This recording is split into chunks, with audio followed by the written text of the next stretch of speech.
अस्सलाम वालेकुम स्टूडेंट्स। आज की वीडियो में हम एलएलबी पार्ट 1 फर्स्ट सेमेस्टर की बुक में जो ऐड है सिलेबस क्वांटिटेटिव रीजनिंग आपके सिलेबस में ऐड है, उसका एक टॉपिक है नंबर सिस्टम। तो जब भी किसी भी मैथ के कोटेशन को आपने सॉल्व करना होता है, किसी भी क्वेश्चन को सॉल्व करना होता है, तो फर्स्ट ऑफ ऑल अब उसके इंट्रोडक्शन को समझेंगे वो चीज़ क्या चीज़ है। ठीक है, नंबर सिस्टम जो बेसिकली होता है ना, वो 4 नंबर्स पे मुश्तमिल होता है।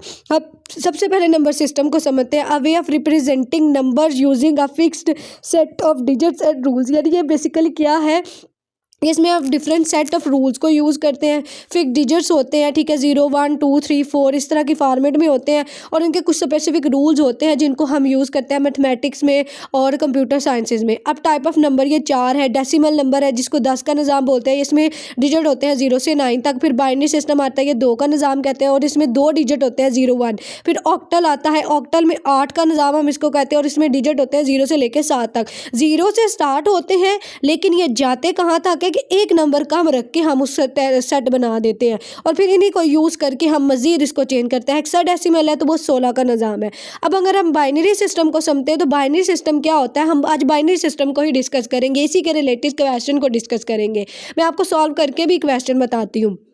तो बाइनरी सिस्टम क्या होता है कि ये बेस 2 का सिस्टम होता है और इसमें सिर्फ 2 डिजिट होते हैं। आपका जो कंप्यूटर है ना, वो भी बाइनरी सिस्टम के ही तहत वर्क कर रहा होता है, उसमें भी 2 ही डिजिट होते हैं 0 1। मतलब जो आपको मेरा नाम, लाइक मैं बता दूं, ये जो भी आपको डाटा यहाँ पे शो हो रहा है या मेरा नाम है वो आप कंप्यूटर में लिखते हो तो वो पीछे जो कंप्यूटर में है ना, वो 0 1 के फॉर्मेट में शेयर। बेसिकली इसको हम 2 का निज़ाम बोलते हैं। ठीक है, जिसमें डिजिटल इलेक्ट्रॉनिक फॉर्मेट में डाटा जो है ना वो कंप्यूटर के अंदर स्टोर होता है, इसको हम पावर ऑफ 2 भी बोलते हैं। ठीक है, अब हमने मेथड पर है कि हमने इसको बाइनरी सिस्टम को डेसिमल में कैसे चेंज करें। डेसिमल 10 का निज़ाम होता है। ठीक है, multiple each binary digit to 2 raise the power, मतलब ये ना पावर उसकी पोजीशन के लिहाज से उसकी बढ़ती जाएगी। ठीक है, स्टार्ट ये 0 से होगी और फर्दर पहले हम यही देखें 1 0 1 1। अगर आपको एग्जांपल में नजर आए तो ये 4 डिजिट है, तो हम यहाँ से राइट वाली साइड से हम इसको यूज़ करेंगे स्टेप बाय स्टेप के लिहाज से। तो अगर आप स्टेप बाय स्टेप के लिहाज से देखो ना, मैं आपको एग्जाम्पल चेक करवाती हूँ। ठीक है, अभी आप एग्जाम्पल देखना, फिर आपको समझ आ जाएगी कि किस तरह से इसको करना है। ये देखो, ये डिजिट लिखे है ना, तो हम साइड से मतलब पहला डिजिट है वहाँ पे 0 आएगा, फिर 2 आएगा, फिर 3 आएगा। हम ना करेंगे 2 की पावर के साथ इनको मल्टीप्लाई करेंगे। अगर आप इस एग्जांपल में लास्ट से देखो ना, तो 2 की पावर पहले 0 आई, फिर 2 की पावर 1 आई, फिर 2 की पावर 2 आई, फिर 2 की पावर 3 आई। तो हमने 2 को उतनी मर्तबा मल्टीप्लाई करना है। 2 की पावर 0 का मतलब है कि ये 1 के इक्वल होगा, 2 की पावर 1 का मतलब है कि ये 2 के इक्वल होगा, 2 की पावर 2 का मतलब है कि ये 4 के इक्वल होगा, 2 की पावर 3 का मतलब है कि ये 8 के इक्वल होगा। इसी तरह से इसी एग्जाम्पल में भी आप देखो तो यहाँ पे जो है ना टोटल 5 डिजिट्स हैं, लेकिन हम पावर जो है ना वो 0 से स्टार्ट करेंगे और 4 तक लेके जाएंगे। हमने उस तरह से मल्टीप्लाई किया तो ये सारे आ गए जी, 1 2 4 8 16 आ गए। हमने इन सबको जमा कर देना है और जमा किया तो हमारा डेसिमल नंबर आ गया। ठीक है, कैसे किया? 2 की पावर 1 का मतलब 1 है, 2 की पावर 1 का मतलब है यानी 2 का भाड़ा हम 1 तक पढ़े तो 2 आ जाता है। 2 की पावर 2 का मतलब क्या है कि 2 को 2 से ही ज़रब दे दी तो 4 आ गया। 2 की पावर 3 का मतलब क्या होता है कि 2 को 3 बार ज़रब देनी है। ठीक है, तो 2 4 8 हो गया। फिर 2 का 4 का मतलब है कि 2 को 4 बार मल्टीप्लाई करना है, तो वो 16 आ गया। एट द एंड हम इन सबको जो है वो जमा कर लेंगे तो वो 25 आ गया। इस तरह से आपने इसका आंसर पेपर में लिख देना है। इसको मज़ीद आसान अल्फाज में मैं आपको समझाती हूँ। अच्छा जी, ये है ना हमारे पास कुछ मैथ के क्वेश्चन है। ठीक है, इसको मैं सॉल्व करके आपको बताऊंगी। इसी तरह से आपके पेपर में ये क्वेश्चन आएंगे। सॉल्व करने का क्या तरीकाकार होगा, जैसे आपके पास ये क्वेश्चन है जी, मुझे ना समझ नहीं थी आ रही क्योंकि कंप्यूटर से इसको समझाना थोड़ा सा आसान नहीं होगा, तो इसलिए मैंने इस तरह से भी जो है ना इस फॉर्मेट में इसको रख दिया है। अब ये डेसिमल नंबर कौन से होते हैं, ये जो ना बाइनरी सिस्टम वो 0 1 के सिस्टम से ही होता है। ठीक है, इसमें 2 नहीं आएगा, सिर्फ ये 2 अदाद से बनता है जी आपका जो बाइनरी सिस्टम होता है। इसमें होता है 1 0 या 0 1 1, इस तरह से भी होगा। मतलब ये जो नंबर्स है ना, इनको हम बाइनरी ये नंबर्स बोलते हैं। ठीक है, ये आपके यूज़ होते हैं क्वांटिटेटिव रीजनिंग के टॉपिक में भी ये एज ए यूज़ हो सकते हैं। इसके अलावा इसको मैथ में भी हम यूज़ करते हैं। अब हमने इन नंबर्स को चेंज करना है डेसिमल नंबर्स में, तो वो कैसे हम चेंज करेंगे? ठीक है, यानी 25 में, 26 में, 8 में, तो हम कैसे कन्वर्ट करेंगे, हम उसको अब सीखते हैं। ये हमारा एक क्वेश्चन है। क्या क्वेश्चन है, मैं दोबारा से लिखती हूँ। 1001, इस कोटेशन को, इस मतलब रकम को हमने चेंज करना है डेसिमल में। हम क्या करेंगे बच्चों, इक्वल मार्क्स हमेशा आपने लगाना है। ये आपके नंबर जो है ना वो बढ़ाता है और आपने कोशिश करनी है कि इक्वल एक ही सीक्वेंस में आए, वो भी मैं आप लोगों के साथ शेयर करती हूँ। अब ये पहला नंबर है तो हम यहाँ पे जगह छोड़ लेंगे, ठीक है। हम अभी नहीं लिख रहे कि यहाँ पे हम 2 की कौन सी पावर लगाएंगे, तो वो हम इसको बाद में लगाएंगे, ठीक है। तो वो हम लगाएंगे यहाँ पे, ठीक है, यहाँ पे। अब फिर प्लस करते जाना है हमने सबको, ठीक है। यहाँ पे फिर हम मल्टीप्लाई करेंगे, फिर यहाँ पे प्लस, फिर यहाँ पे 0 है, फिर यहाँ पे हम मल्टीप्लाई कर। अच्छा जी, अब हमने पढ़ना है कि ये जो बाइनरी सिस्टम होता है ना, ये क्या होता है और हमने इसको कैसे बदलना है, ठीक है। बाइनरी का मैंने आपको पहले भी बताया है, लेकिन मैं मज़ीद आपको बता देती हूँ कि बाइनरी सिस्टम कौन सा होता है जिसमें 1 0 0 1 1 ये वाली लैंग्वेज जो है ना वो यूज़ होती है। सिर्फ ये 2 डिजिट्स यूज़ होते हैं।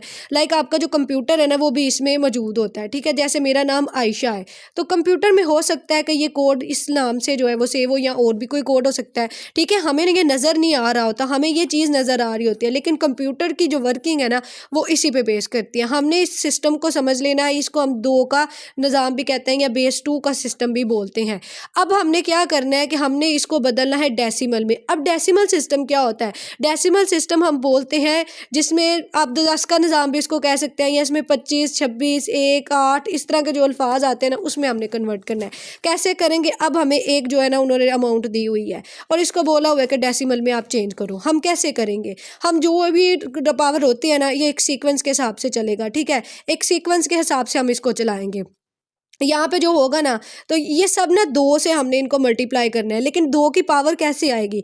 2 की पावर पहले पॉइंट पे 0 होगी, दूसरे पॉइंट पे 1 बढ़ जाएगा, फिर 2 बढ़ जाएगा, फिर 3 बढ़ जाएगा, फिर 4 बढ़ जाएगा। इन सब से हम इनको ज़रब दे देंगे। चले हम करते हैं। हमने यहाँ पे लिखा तो हमारी जो पावर थी यहाँ पे वो 2 की पावर 4 आ गई, हमने इसको उठा के रख लिया। फिर हमने इसको जमा करते जाना है, ठीक है। फिर यहाँ पे 2 की पावर जो है वो कितनी है? वो 3 है। पहले हम ये नंबर लिखेंगे, फिर उसके बाद हम 2 की पावर 3 से इसको ज़रब दे देंगे। फिर इसके बाद 2 की पावर 2 है, हम यहाँ पे 0 लिखेंगे और 2 की पावर क्या है? 2 2 4, ठीक है, ये हमने लिख दी। फिर उसके बाद आगे चलते हैं, फिर 0 वर्ड है और 2 की पावर कितनी है? 2 की पावर जो है जी यहाँ पे 1 है, वो हमने लिख दी। फिर उसके बाद आगे चलते हैं, फिर उसके बाद देखिए 1 है और 1 के साथ 2 की पावर कितनी है? 0। ओके हो गया। अब हम इसको मज़ीद जो है वो मल्टीप्लाई करेंगे, ठीक है। 2 को हम अब हम क्या करेंगे कि ये जो 2 है ना, 2 की पावर 4 का मतलब क्या है? यानी यहाँ पे हमने 2 को 4 बार ज़रब देनी है, ठीक है। 4 बार मल्टीप्लाई करना है। 2 2 4, 2 4 8, 2 8 16, तो यहाँ पे 16 आएगा, ठीक है। उसके बाद अगर आप आगे चलें तो 2 की पावर को हमने 3 टाइम मल्टीप्लाई करना है, तो ये हो जाएगा 2 2 4, 2 4 8, तो यहाँ पे 8 आ जाएगा। फिर यहाँ पे 2 की पावर को 2 बार मल्टीप्लाई करेंगे, यानी 2 को 2 बार ज़रब देंगे, तो वो आ जाएगा 2 2 4। उसके बाद 2 की पावर 1 है, तो 2 को 1 बार मल्टीप्लाई करने से वो क्या आ जाता है? वो 1 आ जाता है। उसके बाद 2 की पावर 1 0 है, तो इसका मतलब यहाँ पे 1 बनेगा, ठीक है। तो ये हो जाएगा 1। अब हम इसको सबको जो है वो मल्टीप्लाई करते हैं। 16 1 और 16 होता है, और प्लस 8 1 और 8, प्लस इस 4 को 0 से मल्टीप्लाई करें तो 0 आता है, 0 को 2 से मल्टीप्लाई करें तो 0 आता है, और प्लस 1। अब हम इन सबको जो है वो जमा कर लेंगे। 16 और 1 कितना हो जाता है? 17, और 17 में जो है 8 आप सबमिट कर, तो ये आपका आंसर आ जाएगा 25, ठीक है, इन सबको जमा करने से। ये डेसिमल का एक तरीक़ाकार है जो मैंने आपके साथ शेयर किया है कि बाइनरी को डेसिमल में कैसे चेंज करते हैं। इसी तरह से आपके पास और भी कोई सीक्वेंस होगा तो आप उसको भी चेंज कर सकते हैं। ये जैसे मैंने 1 1 लिखा है, ठीक है, इस रकम को आपने चेंज करना है डेसिमल में, तो आप मुझे इसको चेंज करके, ठीक है, इसका जो आंसर बनता है वो लिख कर सेंड कर। अच्छा, ये आपके साथ मैंने डिस्कस किया है, ठीक है। आपने इसी तरीके से इसको एग्जाम्पल को कर लेना है। अब हम नेक्स्ट चलते हैं। नेक्स्ट एग्जाम्पल मैं आपको बताती हूँ, वो भी इसी तरीके के तहत है। आप लोग उसको सॉल्व करके व्हाट्सएप पे मुझे चेक भी करवा सकते हैं, ठीक है। आपके सामने पूरा तरीक़ेकार है बच्चों, इसमें आपको इसको समझ कर अंडरस्टैंड करके फिर ही अच्छी तरह से करना है। बाकी मैं आप लोगों के साथ इसको शेयर भी करती हूँ।